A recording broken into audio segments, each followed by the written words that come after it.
দিব, আর কণ্ঠই হচ্ছে না।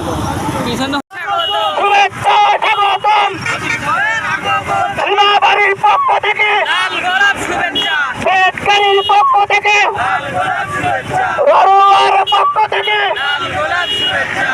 সিমলার পক্ষ থেকে নারায়ে তাকবীর।